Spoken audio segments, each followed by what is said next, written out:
What's going on, everybody? Welcome to another episode of Adventures in DevOps. I'm today's host, Will Button. Joining me in the studio, my co-host, Jonathan Hall. Hey, everyone. And we have a special guest today, Erez Berkner. Welcome, Erez. Hey, Will. Hey, Jonathan. Great to be here. We're excited to have you. And today we're going to be talking about lessons learned from serverless. So before we jump into that, do you want to introduce yourself and tell us a little bit about your background? Yeah, of course. So my name is Erez Berkner. Today I'm CEO and co-founder of Lumigo. I'm a developer, or maybe today a developer by heart. But I spent the better years of my career as a developer in different companies, working from the deep dark kernel drivers of Linux all the way to higher application, many times on the security space, and just a big fan of technology. Right on. I think that goes hand in hand with people who have been doing this for decades. You kind of have to, this has to be your job and your hobby if you're going to persist at this for decades, I think. Yeah, otherwise you might, that's, I think we live in an era where at least at our industry, the high-tech industry, many of us fortunately have the ability to combine your hobby and your work. And honestly, if that's not the case, I think we are fortunate enough today to have the ability to choose and to say, okay, so I might just go and do something else. And I think that's why you're seeing a lot of people that really loves what they're doing, really love coding, really love architecture, building, engineers, because I think this is the people that remains in this path. Yeah, and I think that adds a lot to how quickly we're seeing technology change, just because people are excited and passionate and actually enjoying what they're doing. I can't imagine that I would be this excited about work if I were, say a roofer here in the desert and carrying shingles up onto a roof every afternoon. Yeah, no disrespect to roofers, right? Right, for sure. Yeah, for sure.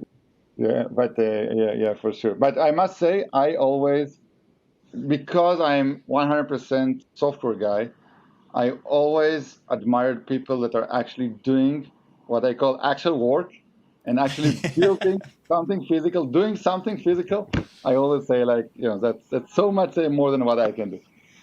Yeah, for sure. Like those people who can build something and they can point to it and you can walk up and you can touch it or kick it or whatever. Absolutely. And then you can tell your grandmother about that, and she understands. Yeah. So y'all have been doing serverless quite a bit over at Lumigo, right? Yeah. And by quite a bit, 100%. Is that accurate?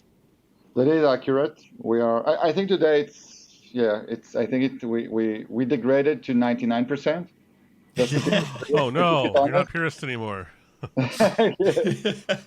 It's no longer we're pure, like you said, but yeah, we're very much focused on eating our own dog food, using serverless, in a very, I think, pushing the boundaries of serverless for already 5 years now. Right on. That's enough time to develop some pretty strong opinions about it. So I think one of the things that stands out to me about serverless is if you're going to build and run a serverless application, you kind of have to start with that as your goal in the beginning. It's pretty challenging to take an existing application that's built to run as a service or as a container and move that to a serverless type application. Would you agree? It's a very interesting point. I think that it depends. I think maybe the basic is that serverless is not just a service. It's not just a specific technology. It's a mindset. It's a mindset. And Werner Vogel, CTO of Amazon, on his latest keynote in reInvent, talked about event-driven architectures, EDA, which many people say, okay, it's a rebranding of serverless or something like that. But the point is that you need to think in events,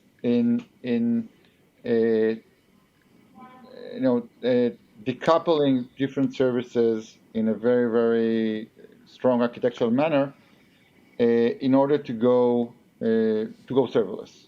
And so I think migrating, from a container to a managed service shouldn't be like dramatic. It's more about how you actually build this in the right constructs, the right architecture, the right mindset. And I think it's not trivial because it's like learning a new language. It's not just doing the same. It's not just like, okay, let's do the same over there. It's like, let's think about it from a different angle. And it's not trivial, and it requires time, it requires expertise. You need to get some consultation many times.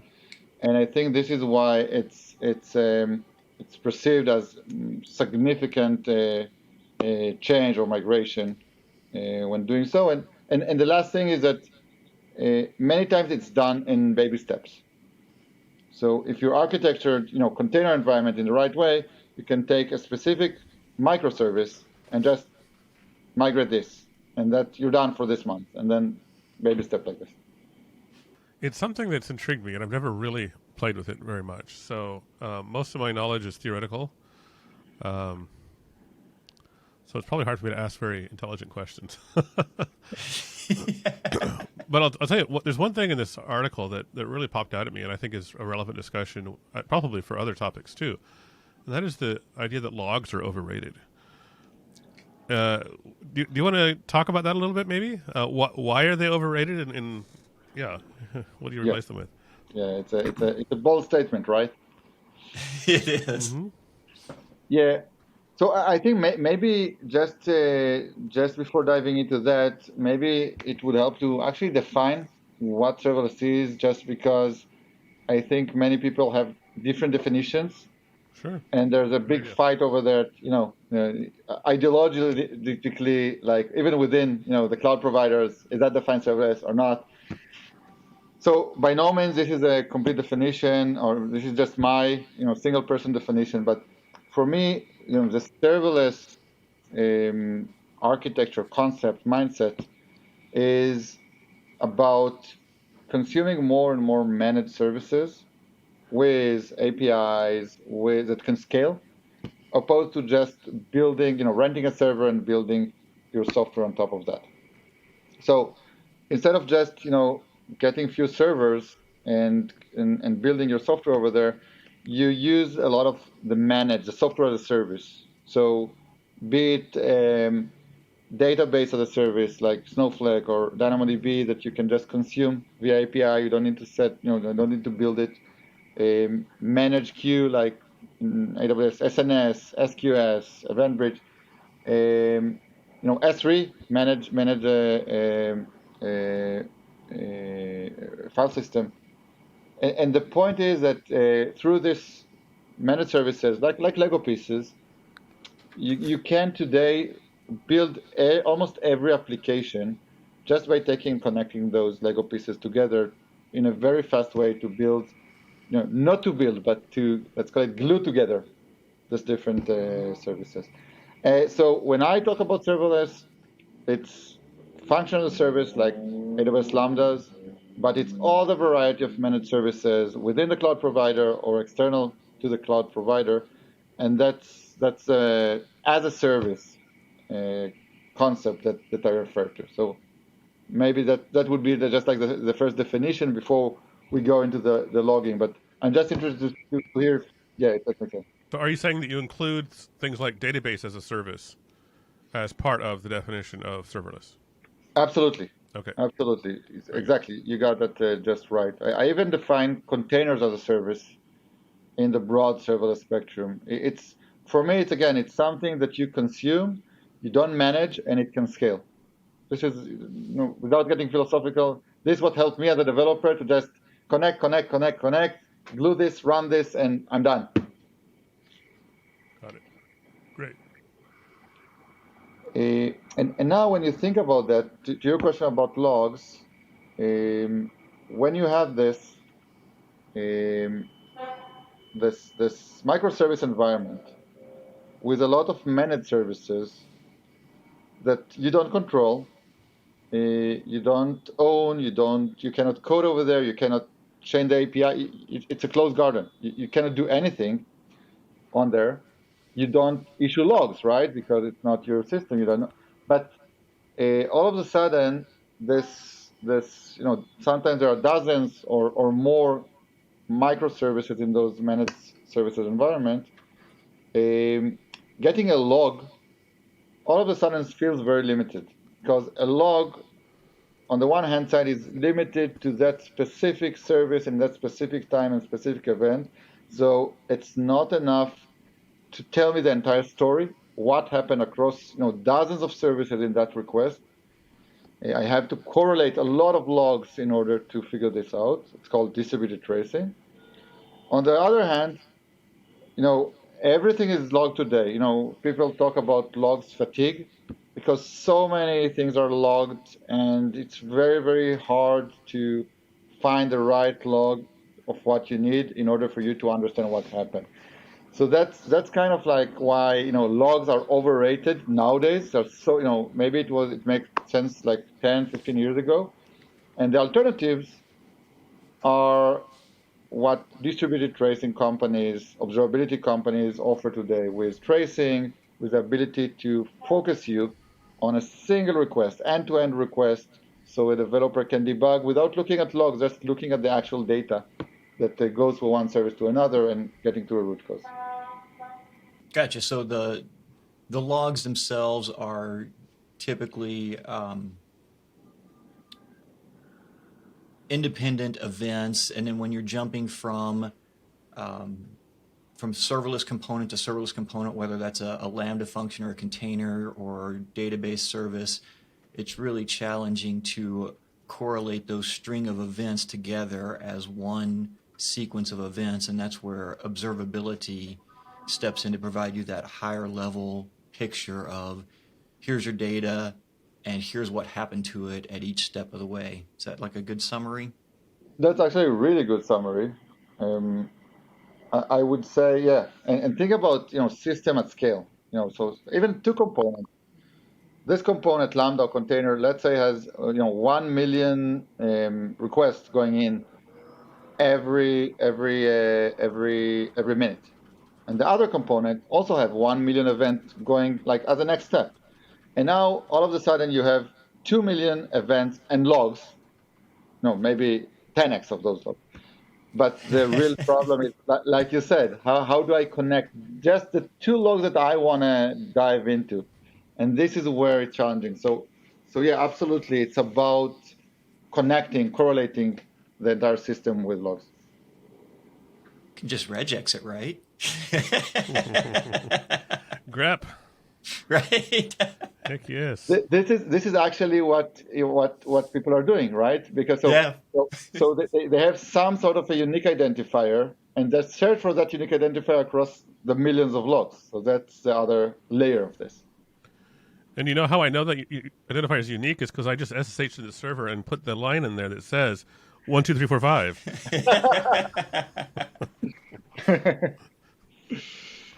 That's a fun thing. You cannot SSH to a serverless environment, right? Because you have no target to SSH to DynamoDB or others. There's another interesting point. Yeah, for sure. And when you first start down this path, I think for me anyway, that was very eye-opening, because I didn't realize how dependent I was on SSH or having direct access to the machine, not only for like configuration stuff, but just troubleshooting. And so when I started using serverless, I hit all these obstacles because my tool set that I had been using for decades no longer worked. Exactly.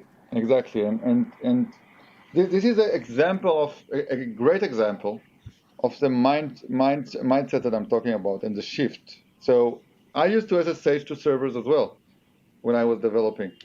This is no longer an option today in an environment that is services are spanning up and down all the time and changing, and you don't have the history. So where would you SSH to? And this is why you need to have different ways to look at those environments to adapt the tools to those environments.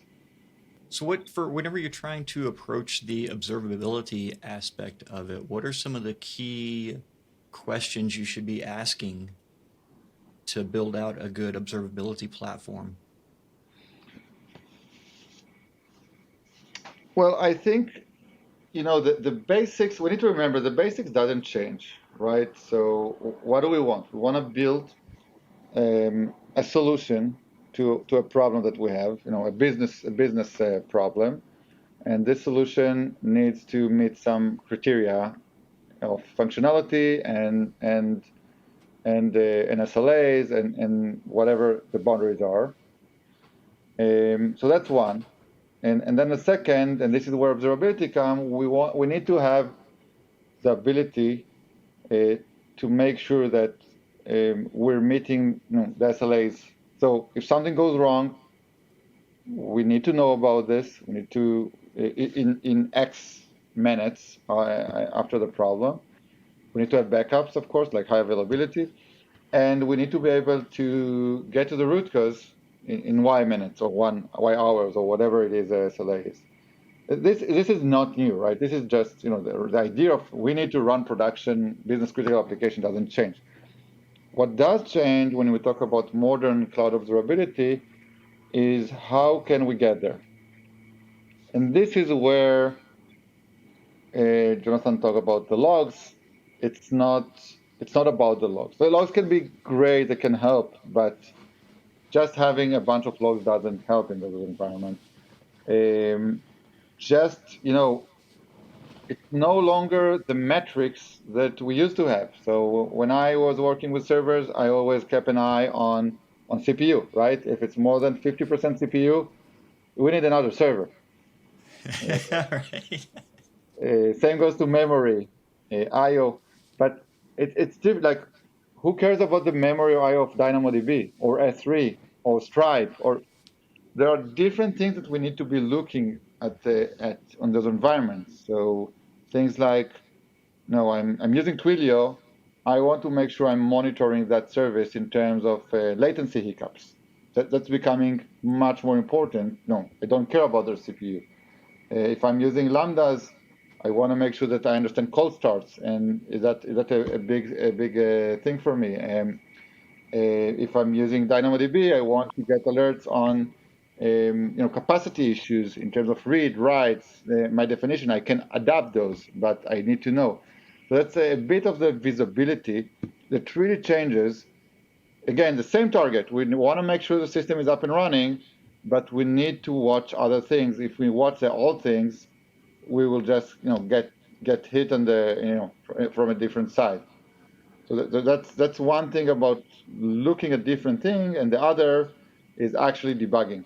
And this goes to our discussion about tracing, distributed tracing, getting the 1, 2, 3, 4, 5 of Jonathan into the server, but having this in a way that I can, as a developer, understand post-mortem what happened from beginning to end across the services. So let's jump on to a different topic here about multiple AWS accounts. This is something that you reference in the article that we've got here as well. And I like this topic because it's something I'm currently dealing with.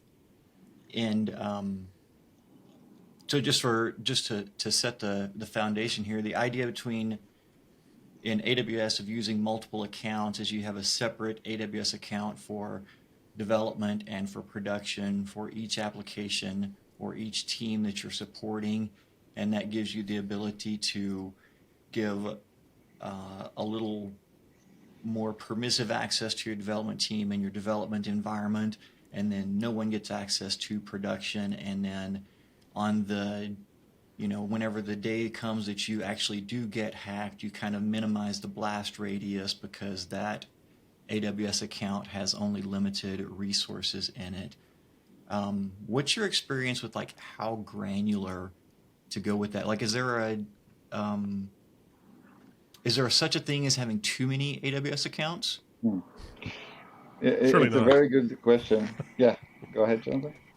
I was like, surely not. Surely you can never have too many AWS accounts. Who doesn't want more? Um, yeah. So I think on the article, by the way, the article I didn't mention. This article is written by Jan Kui. He also named or Jan Trey, the Burning Monk, and he's a serverless, one of the biggest serverless experts in the world today. Happened to be our developer advocate, but Right. but he's been this expert much before he started working with us. I just want to say that I want to give him the credit because this is, it's not my work, it's his work and his analysis. And second is that he has a lot of great stuff. If you are going to get into serverless and understand better, I would say number one is to read his blogs. So about your question, I think in a serverless environment, the having the right separation, no, like having multiple AWS accounts serves multiple things. One is as you mentioned, security is great. Like zoning and security, this is a bread and butter. I spent 14 years at a company called Checkpoint before Lumigo. So creating the right zones is critical for segmentation and separation. And this really grows now also to east-west security and zoning within the data center. So this is in micro segmentation and all the other things that are really ramping up in the last 5-6 years. This is kind of like best practices for security, and that to minimize the exposure, right? So absolutely, this is one angle of this. But I think the same concept could apply not just for security, but also for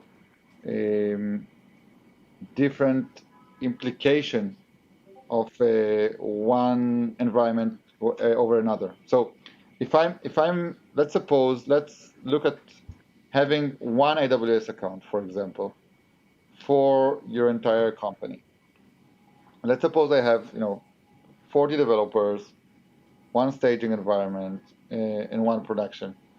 If I run everything in the same AWS account, beyond the security issues, I run into risk of actually consuming and reaching some of the limits that exist in AWS environment. Because you need to remember, this is not your physical server room that everything that's going on and you're just limited by CPU and memory. You're limited by a bunch of things. Most of them you don't know about because they're not documented, but you will feel them once you reach that limit. So just to give an example, this is documented, but number of lambdas invocation you can have at a single second is limited. Mm-hmm.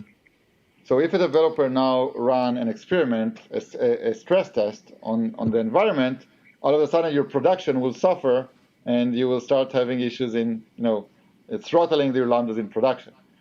Oh, right. Yeah, I hadn't thought about that. Yeah, those are, at the end of the day, although this is separate services, there are shared resources in an account. And you need to be mindful of that.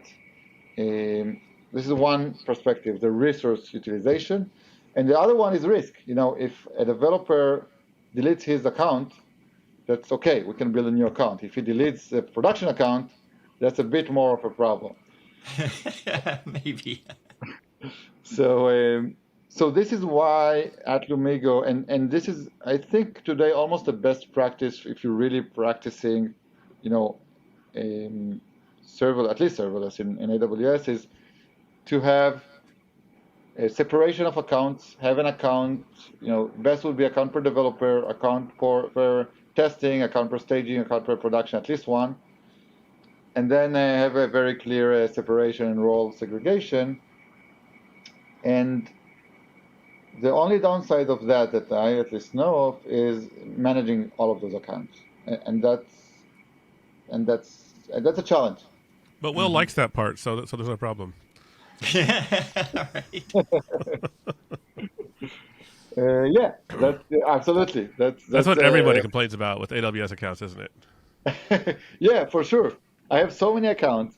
This is where you really need to have like good people that are managing your AWS environment, knows what they're doing, using the right tools, because AWS has some tools to manage organizations and other accounts. But but you need to be mindful of that, because that becomes a challenge as you grow over let's say I think 80, 90 accounts in your environment. For sure. Yeah. And for anyone who's not familiar with doing multiple AWS accounts, there's an AWS tool called Control Tower that lets you, so you have one main AWS account, and then you can create other AWS accounts that roll up into that. So then you can have a single account where all your billing rolls up into that, but then also your user management. So you can have users in groups and then assign different permissions to those individual AWS accounts based on the needs of those users.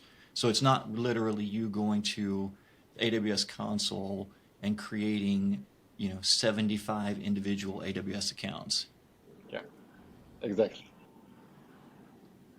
Although I'm sure it probably started that way. Up until 5. After that was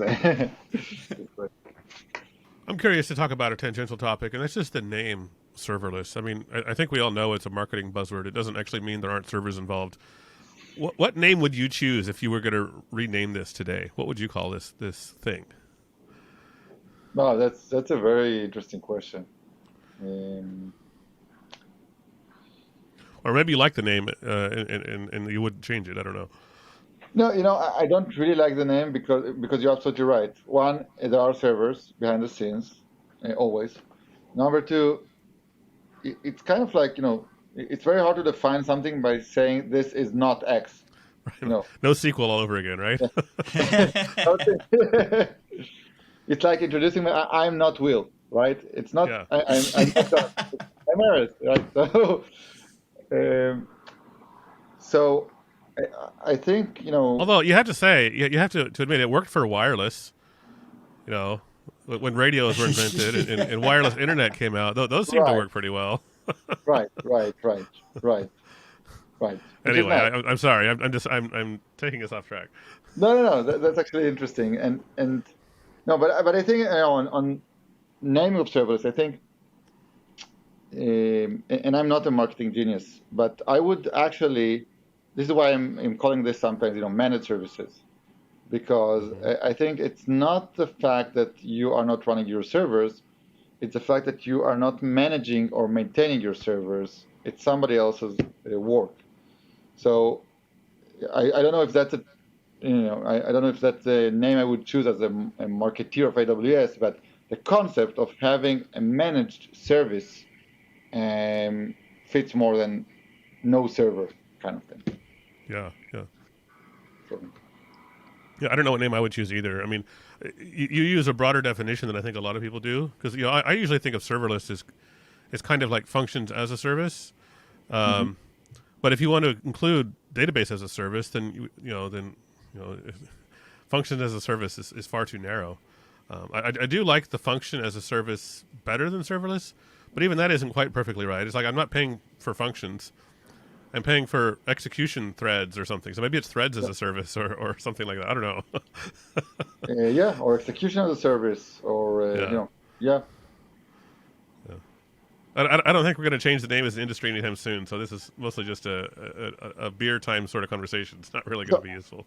I think that actually, one is AWS is really trying to change just what you just said, like about the fact that many people identify serverless with function as a service. Serverless is Lambda. Right. And AWS is really trying to fight that and spending a lot of, of content and thought on trying to educate and saying, hey, this is more, and we can define more things. DynamoDB is serverless, and Aurora is serverless, and others, and EventBridge and SNS and SQS. So this is one thing that AWS is trying to do. I think most people still think, and I don't know, still know that serverless is Lambdas. And I think part of that is why they started talking about event-driven architectures, because instead of trying to change people thinking about a specific term, let's define a new term, EDA, and now EDA is event-driven, and DynamoDB streams is event-driven, and Kinesis streams is event-driven, and SNS and SQS it's event-driven. Serverless or not, that's a different discussion. But so event-driven. Let's talk about event-driven, and now I will do the troubleshoot and debugging and distributed tracing for event-driven architectures. So I think maybe that's an interesting direction that AWS is taking. One of the things that I've seen very, very few people implement, although I'm a huge fan of this approach when it comes to loading secrets. For decades we've loaded secrets as environment variables, but with things like parameter store in AWS or secrets manager, they all have APIs. And so this is one of the few approaches I've seen. I've used it myself a couple of times, and I really, really like the approach. So whenever your application cold starts, it actually goes out to the secret vault or store or whatever you have and pulls in the secrets that it's authorized to read and loads those within the application runtime itself. So those are never exposed as environment variables. What shifted y'all to using this approach? Yeah, so I think this comes with the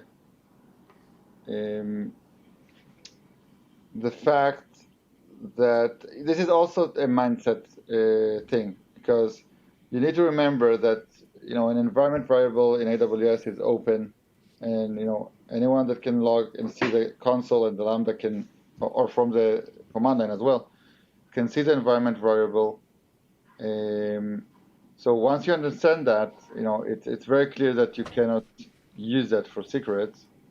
And then the right thing is to find other mechanism, and this is where having a parameter store or a shared place for secrets, I think really, or a vault, really makes sense. Even regardless of AWS, this is just like a best practice. And then, and I think the only change is in service environment, especially Lambda environment variable. It's a must. It's no longer just like a good design. It's something you have to do in order to keep your secrets. For sure. One other thing that I noticed that you put in there that I hadn't seen done before is when you load those secrets in, you also have an expiry timer on there. So periodically you'll go refresh those credentials from within the app, which makes it easier to rotate those credentials, I'm assuming. Exactly. So if you have enough grace period, assuming you have, then you can, without any need to automatically invalidate manually, you just plug a new secret, and you know that everything in X minutes will be updated with a new one, and that's opposed to just like, okay, now we need to take the entire system down in order to rotate those. Yeah, for sure. Do you have like a default lifetime for your credentials, like maximum of 30 days or 30 hours or something like that you gravitate towards? I must say that this is no longer something that I know, so I don't want to just share. I can tell you what I think reasonable, but I don't want to just say something that my CTO will come after and say, "What was that rubbish you talked with?" It's not 5 minutes; it's 30 days. But, yeah. Fair enough.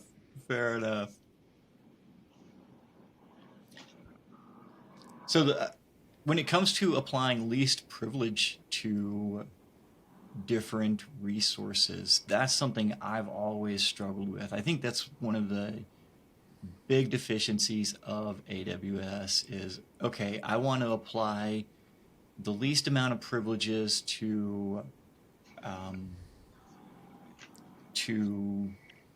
read records from a DynamoDB, for example. I think there's a definite need for more documentation from AWS to say, hey, here are the IAM permissions that you need, and here's what that permission will give you. Because so many of them, I've looked at them, and it's like permission X, and you look up the definition for it, and the definition of it is it grants you the ability to do X. I'm like, well, I kind of figured that part out on my own. I'm kind of wondering what the heck X is. Well, and then, I mean, if you're working with somebody who's managing these permissions and trying to be conscientious about it, you end up with a problem like I had at my last contract, where every day or week you're asking for more permissions because some weird thing in the UI says you don't have permissions for this thing, and you may not even know if that's the thing you want to be doing. Right? Like I'm trying to debug why this service won't restart, and I'm looking through this, and oh, here's an error. I need this. So would you give me that? And oh yeah, okay. So then 20 minutes later, I have the permission. Oh, that just gives me a link to the Docker image. I don't need that. I need whatever. So it's just it's as both a user and as an administrator, it can be very frustrating. Yeah, for sure. That's you also don't in those cases don't know really to explain why you need that, right? Because the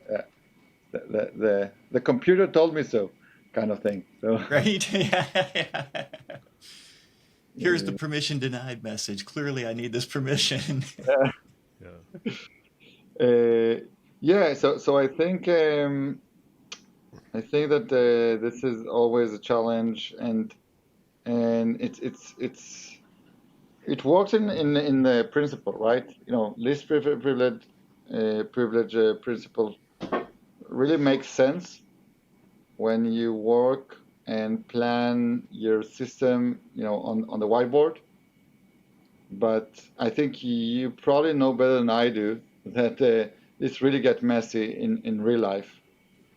And getting, all of the permission, and there's such a granular permission today. So if you go too granular, you become like the annoying guy that keep opening tickets for everything. Right. And if you go too wide, then you're not secured because everything is wide open. So I think it really is a challenge, and this is where theory meets practice, and it's hard. There are some very interesting startups today that trying to address, permission, on-demand automated permission without the need to open a request and approve it one by one by a manual human being. But this is still, I think, an unresolved territory, unresolved problem. Yeah, I agree. Yeah, so meanwhile, we're back to trial and error of adding permissions one at a time, waiting for it to blow up, go back. Or you could just hire an AWS consultant who knows all about this because they've already done the trial and error. If we just knew someone. Yeah, right. So one of the big challenges with specifically with like Lambda functions is the concept of cold starts. What advice have you learned over the past few years in making that approachable?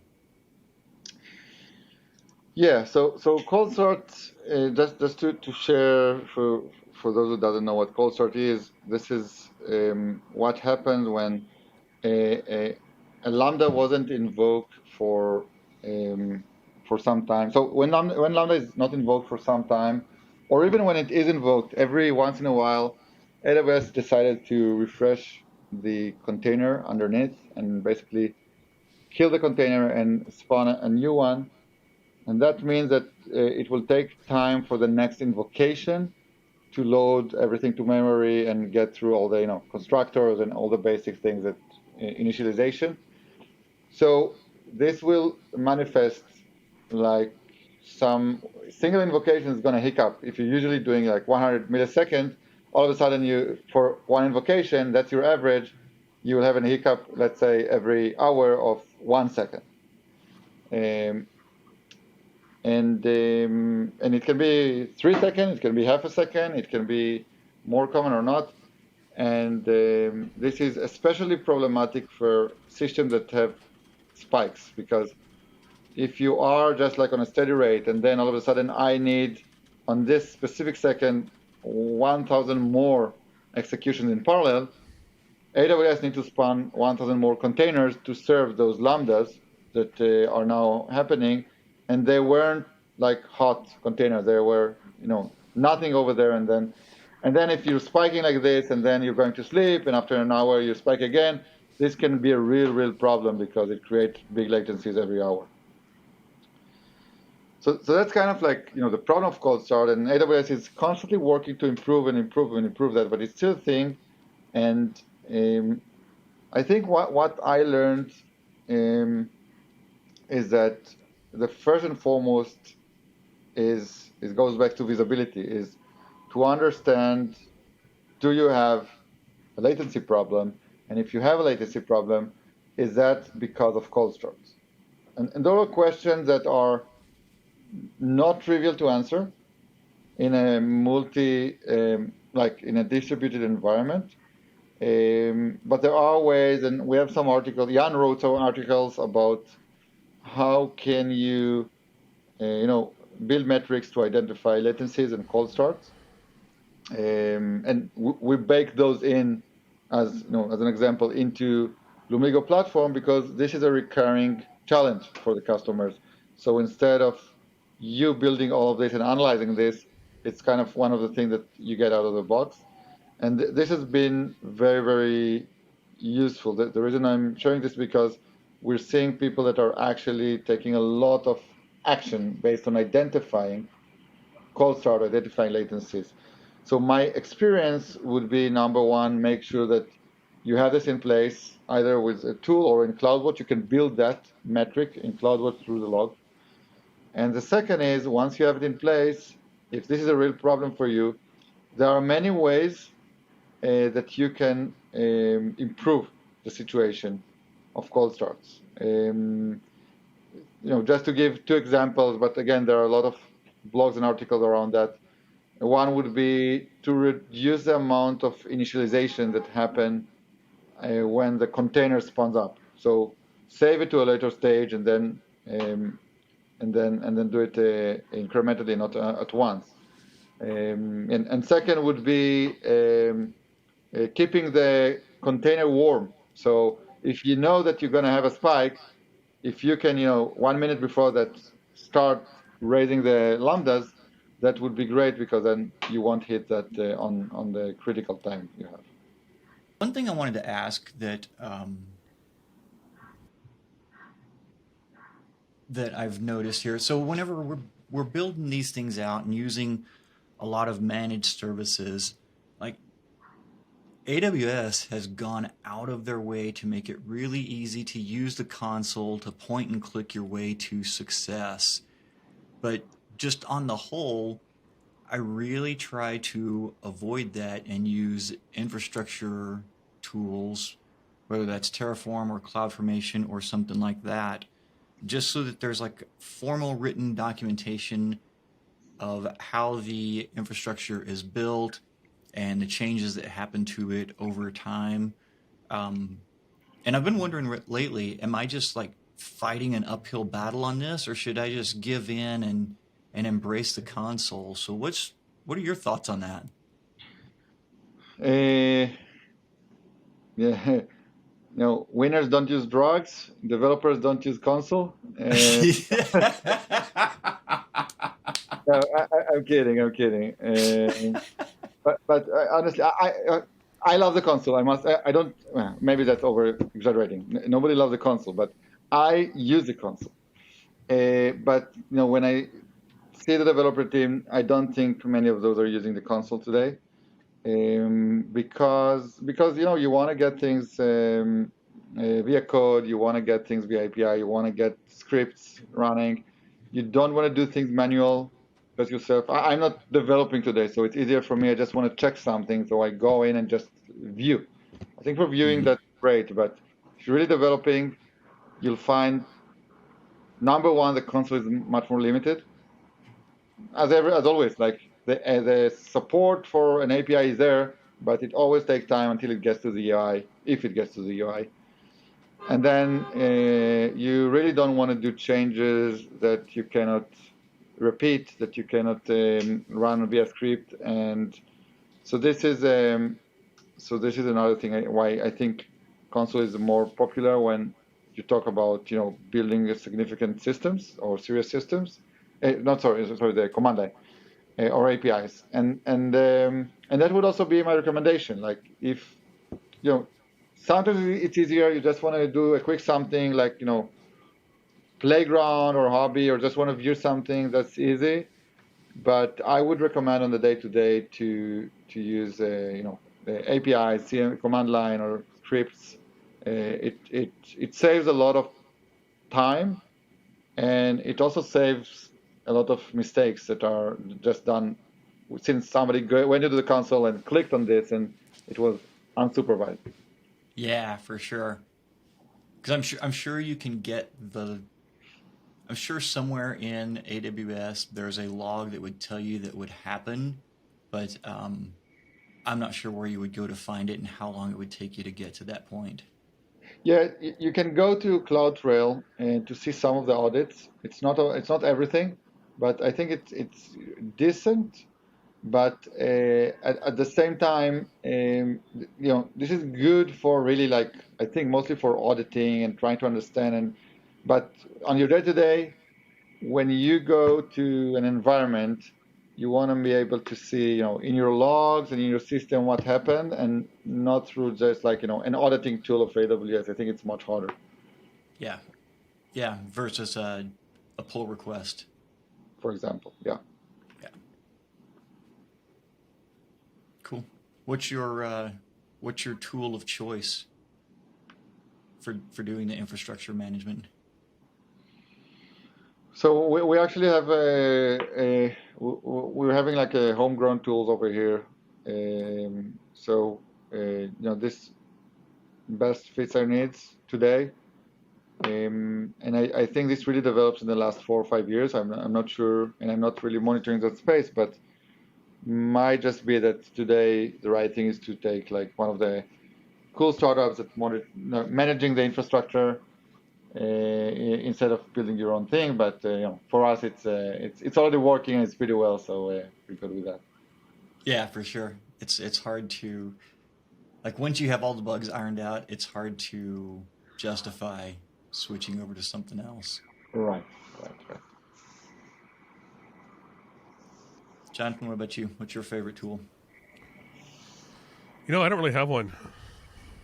I've used a few different ones, but none of them extensively enough to say that I have a favorite. Gotcha. What about you, Will? Do you have anything that is your favorite? I'm a big fan of Terraform. Hmm. What Because about they Pulumi? Weren't you talking about that for a while, or does well, that not yeah, I was gonna help I was your gonna okay. follow up with Pulumi. All right. Terraform does a great job of keeping up with the pace of AWS and GCP. Mm-hmm. And so anything that you want to do, Terraform generally has support for it. And then Pulumi is right up there with them. I think the difference between the two is Terraform is very declarative, which I think lends itself to people who have a sysadmin background, whereas Pulumi is very programmatic. So if you have developers that you're trying to get interested in managing their infrastructure as code with Pulumi, you pull in SDKs and libraries, and it's a familiar interface for them because they're actually writing code to build their infrastructure, and so I think you get that buy-in and adoption from a developer team a lot quicker with Pulumi instead of the declarative style approach of Terraform. But both of those I'm a pretty big fan of. Yeah, and in serverless environments, by the way, there is also like a framework called Serverless framework, which is doing pretty decent work when it comes to managing the assets in serverless environments. Yeah, they keep popping up, and it looks like they're making tons of progress as well to make it easy to build, deploy, and manage serverless applications. Yeah. And their documentation, they've got a lot of great documentation too. So I think that's a really strong approach there, is if you build great documentation and tutorials to educate your potential users, then they're going to be big fans for however long they can be. Yeah. Cool. Well, let's move on to some picks. Jonathan, got any picks for us this week? I have a couple. All right. The first is a book. I can't remember if I picked it or not because I finished it a few weeks ago, but it's good enough to pick twice if I did already. And it's not really a new book, but I read it for the first time, and it came out. So I wrote at the end of the year, I wrote my top 5 reads for the year, as I did last year also, and this was on that list. So it's Good Strategy, Bad Strategy by Richard Rumelt. I don't know if I pronounced the last name correctly. Sorry, Richard, if I didn't. Yeah, it's. I mean, I don't know. I felt it was going to be kind of dry for some reason. I don't know why I thought that. I mean, people recommended it. This is a great book. I thought, yeah, strategy. It sounds academic and blah blah blah, but actually, it's a really really good book, entertaining book, and it really kind of helps you understand why you hear so much corporate BS claiming to be strategy that isn't strategy at all. So if you're tired of, if the reason you don't want to read a book about strategy is because you're tired of hearing your boss talk about strategy and you know that he's full of crap, you will love this book. It will help you. It will first explain why that's bad strategy and actually why it's not even strategy at all, and then help you learn to identify. So you can actually call BS when that sort of stuff comes up, and then at the end he helps you come up with some ways to identify good strategies. So if you are in a position or want to be in your career where you're helping to set strategy, whether it's technical strategy or business strategy or whatever, this book can really help you with that. So anybody who wants to go into management, CTO work, anything like that at all, this is I would call it a must read for anyone trying to go into that sort of career line, and it's a good read for anybody at all, regardless. So good strategy, bad strategy. Yeah, sorry. I was just asking what the title was again. Good Strategy / Bad Strategy: The Difference and Why It Matters, by Richard Rumelt. So that's my first pick. My second pick is going to be categorized under shameless self-plugs, if I could actually speak today. And that is my brand new podcast that's coming out. As we record this, it's coming out next week. It was going to come out today, but since I was napping all day, it didn't happen. So we're the first episode should come out next week. By the time you hear this episode published, it will have already been out for a week or two. But the podcast is called Cup O Go, as in like a cup of Joe, but it's Go instead of Joe. So clever. Yeah, clever, right? Yeah. And now you have to watch it or listen to it just because it's such a clever name. The premise, my promise to the listener is to help you keep in touch with the Go community in 15 minutes a week. So it's going to be Go news mostly. The first 15 minutes of each episode, roughly, will be news-related topics for the last week in the Go community. What versions were released, what libraries had security patches, etc. That sort of stuff. Things that are interesting. What decisions are they going to make this week that you might care about if you're interested in that? So if you don't want to spend all the time it takes to read all the Go announcements and blah, blah, blah, blah, blah, and follow all the Go Slack channels, you just want the highlights in 15 minutes a week, this is the podcast for you. And then after that, we'll do some longer form, more casual discussion in chat. So if you want the quick sound bites, listen to the first 15 minutes, and then you can go off and do your own thing. If you want to hear the whole thing, it'll probably be a 30, 45-minute episode. So check it out. cupago.dev if you want to go subscribe. It's already on Apple Podcasts and everywhere else. And by the time you're listening to this, you should have 2 or 3 episodes there you could go listen to. Nice. Good luck with that. Thank you. All right, Erez, what do you got for picks?